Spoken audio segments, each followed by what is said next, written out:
시편 119편은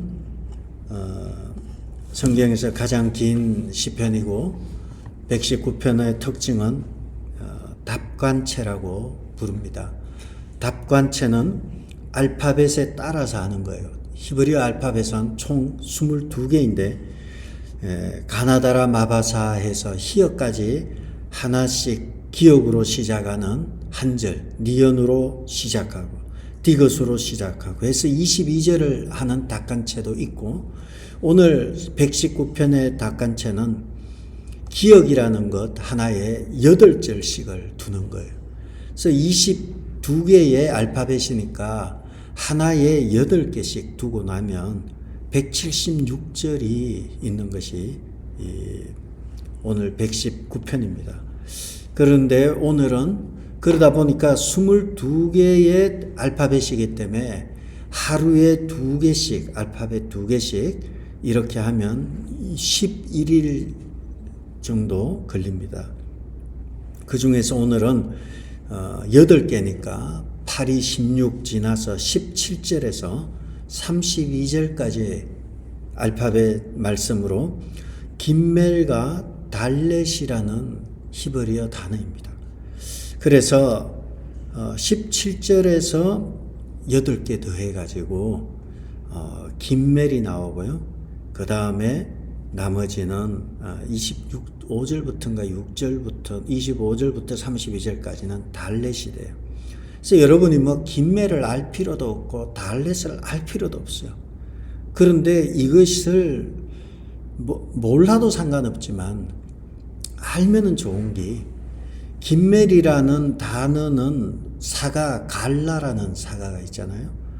갈이라는 기역, 김멜이 기역이잖아요. 기역처럼 영어로 기역, 지를 말하는 갈이라는 히브리어 단어가 나와요. 그것이 뭔가 하면 열다 이런 뜻이에요. 그래서 갈이라는 단어는 열다란 뜻이에요. 이것과 오늘 성경과 무슨 관계가 있는지는 보시면 되고요. 그 다음 네 번째 단어인 달렛이라는 단어는 우리가 지금 영어 성경에, 한글 성경에는 잘 안 나와요. 원문 성경에 보면 데렉이라는 D로 시작하는 데렉이라는 단어가 많이 나와요. 김멜은 갈이라는 단어, 열다란 단어가 나오고, 달렛이라는 알파벳에서는 데렉이라는 단어가 나오는데, 이 데렉이라는 단어는 길이라는 단어예요. 그래서 복 있는 사람은 죄인의 길에 서지 아니하고 오만한 자의 자리에 앉지 않고 여호와의 율법을 즐거워한다 해서 죄인의 길과 의인의 길, 그리고 이것은 이사야 55장에서 보면 내 길은 너희 길과 같지 않다 할 때 이 다 데렉이라는 단어와 관련이 됩니다.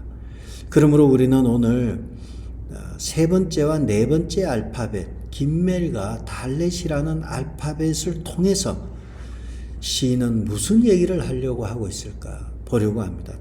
무엇보다 우리가 큰 전제를 둬야 되는데, 그 큰 전제는 119편은 모든 절이, 4개를 빼고 모든 절이 주의 율법, 주의 율례, 주의 말씀, 주의 증거, 이런 단어들로 꽉 차 있어요. 그렇기 때문에 119편의 가장 중요한 단어는 하나님의 말씀이라는 것이고, 이 하나님의 말씀과 눈을 열다, 내 눈을 열어서 주의 율법에 기이한 것을 보게 하소서, 이것이 열다, 내 눈을 열다, 갈이라는 단어. 그리고 주의 의의 길로 인도해 달라, 데렉이라는 단어. 이런 2개의 단어를 가지고, 2개의 알파벳을 가지고 이 단어가 집중적으로 여기에 쓰여지고 있음을 알 수 있습니다. 먼저 오늘 우리가 보는 17절에서 32절 김멜과 달렛에 담겨져 있는 그런 중요한 내용은 고난 속에서, 고난 속이라는 것을 전제하고 있어요. 이 고난은, 우리가 이 고난을 놓고 보면 고난이 뭐냐, 이거는 중요하지 않아요. 인생을, 어제도 제가 김찬희 집사님 장례식에 다녀오고 저녁에도 가야 되는데 도저히 자신이 없는 거예요. 저녁에 7시에 장례 예배가 있는데 인터넷을 켜놓고 장례 예배를 참석했는데 재방송하는 줄 알았어요. 계속. 그런데 언론에서 아침에 막 보도가 되기를 뷰잉만 1시간 반이 걸렸다는 거예요. 그렇게 1시간 반의 뷰잉을 하고 1시간 하고 하니까 2시간 반이 가까이 걸린 거죠. 그다음 차들이 또 얼마나 막혔는지.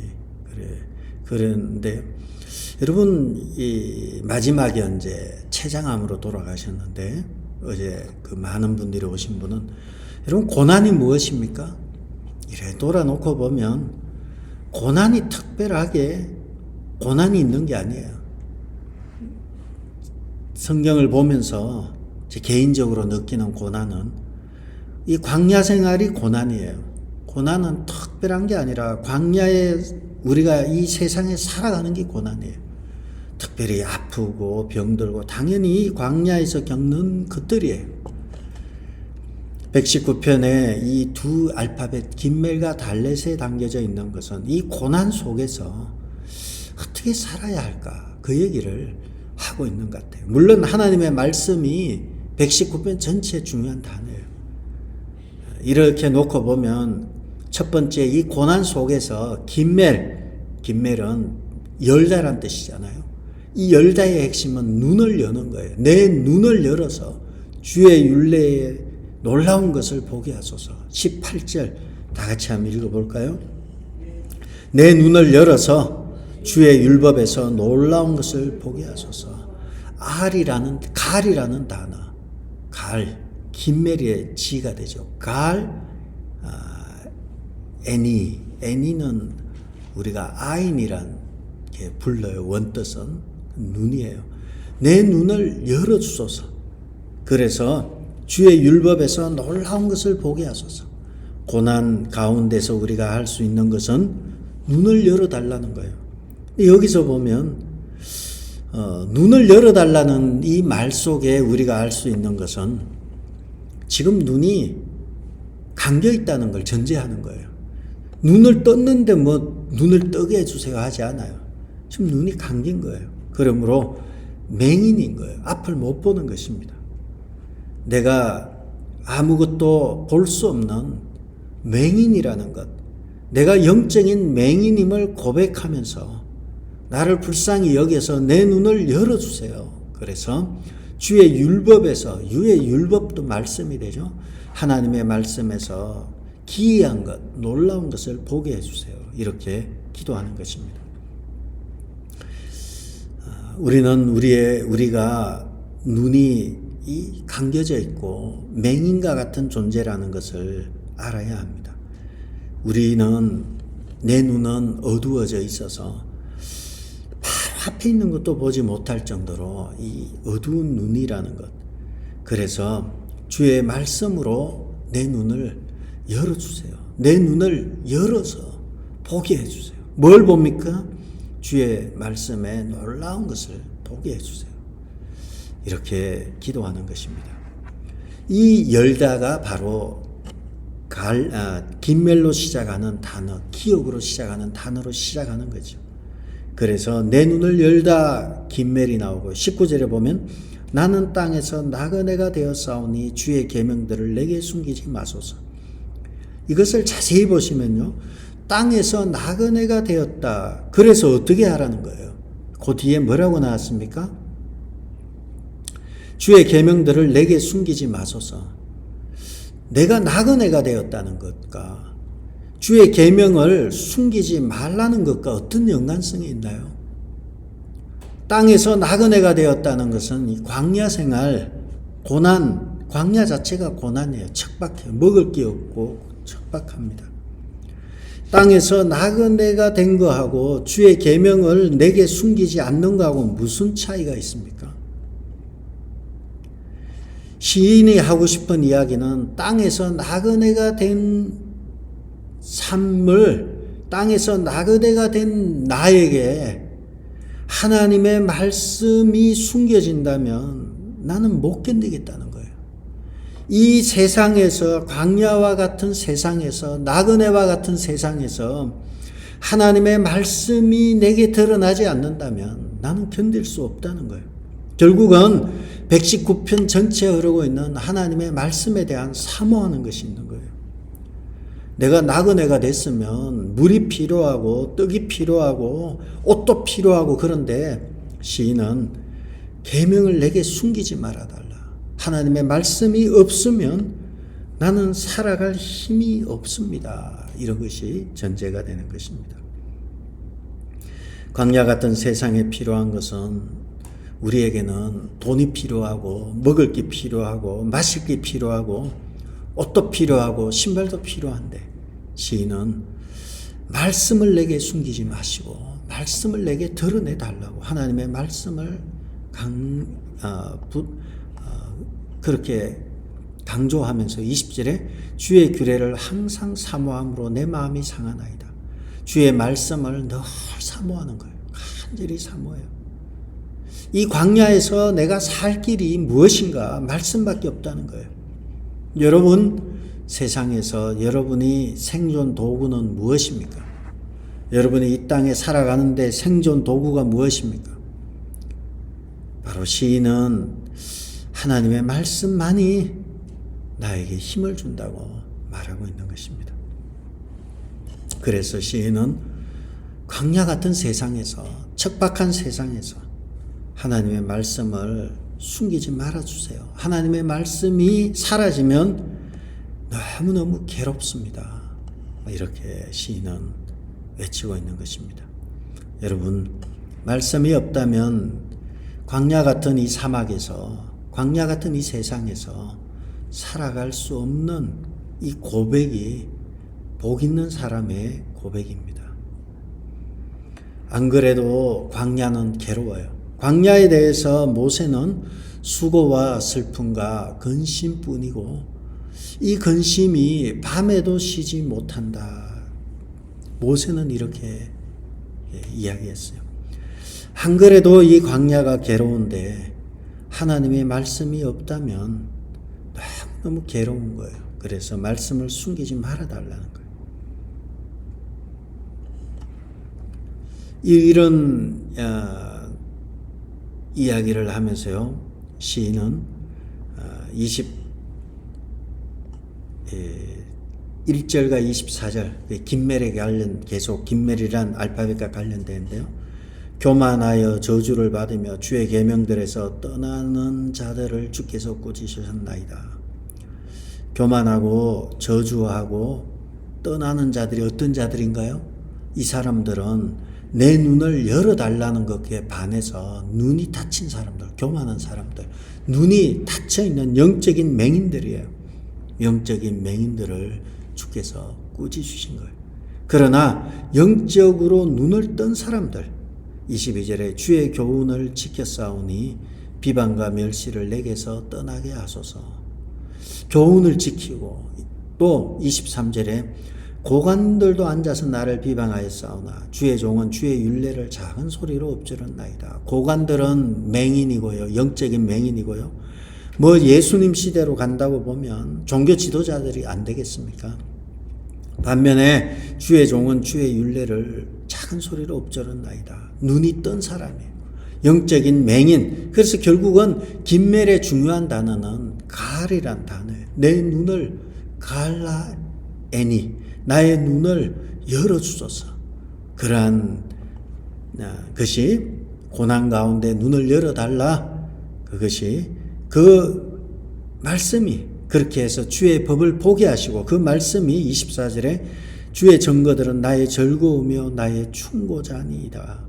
그 말씀이 광야를 살아갈 힘이고 그러한 즐거움이라는 것입니다. 25절부터 32절은 달렛이라는 알파벳이에요. 달렛은 길이 많이 나요. 그래서 책도 보면요, 지난번에 심상복 교수가 왔을 때 책 마가복음 주석서가 길 위의 길인가 그래요.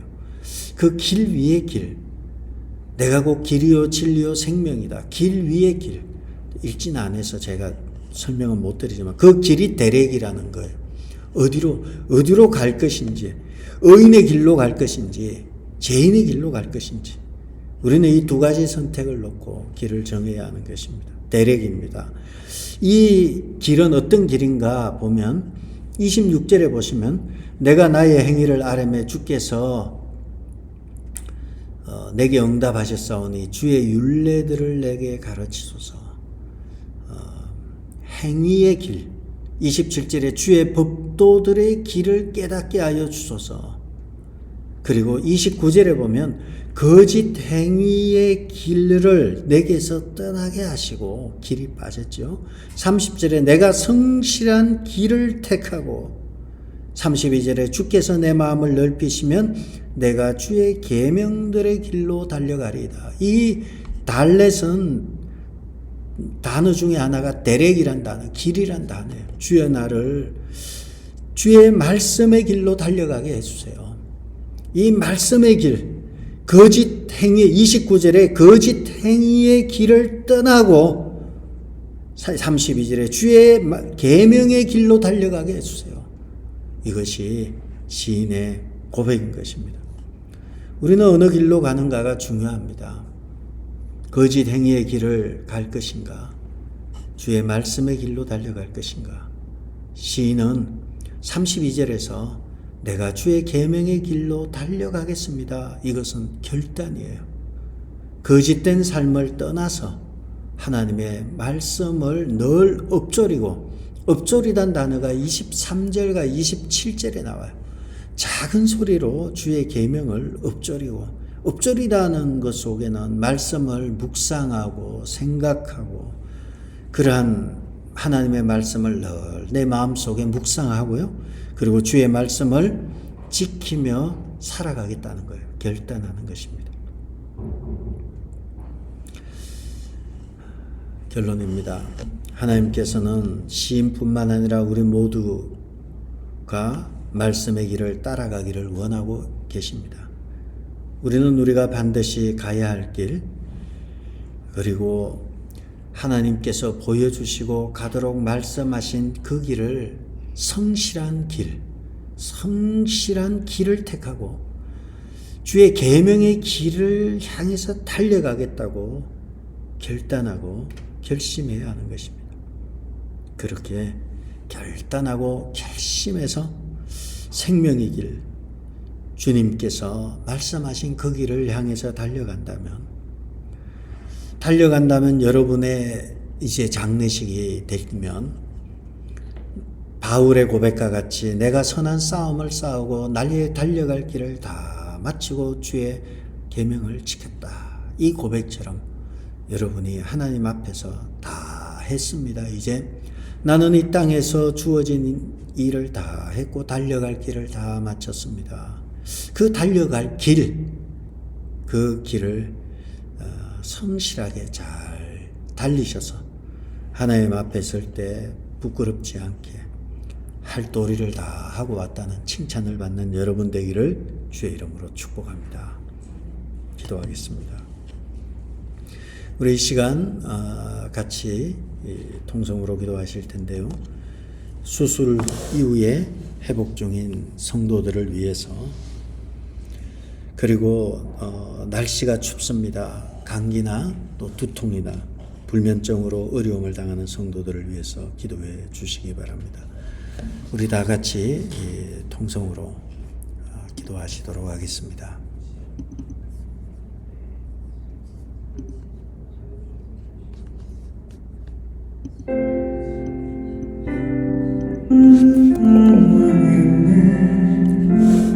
아버지 하나님, 수술 이후에 회복 중인 성도들이 있습니다. 우리 아버지 하나님이여, 귀한 주의 자녀들을 기억하여 주시고, 아버지 하나님, 광야 생활에서 하나님의 말씀이 즐거움이 되고 기쁨이 되며 고난 가운데서도 능히 이기며 살아갈 수 있도록 주님께서 함께하여 주시옵소서. 아버지 하나님이여, 어려운 가운데서 나그네와 같은 곳에서 주의 계명을 내게 숨기지 마소서.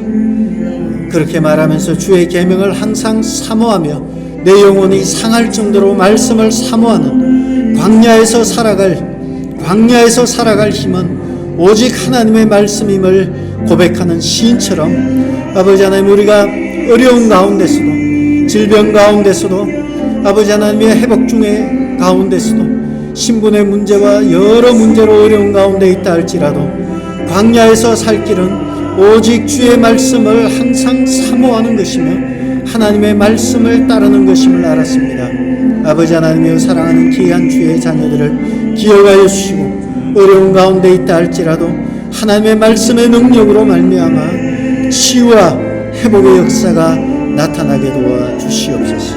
오 아버지 하나님이여, 주님 함께하여 주옵소서.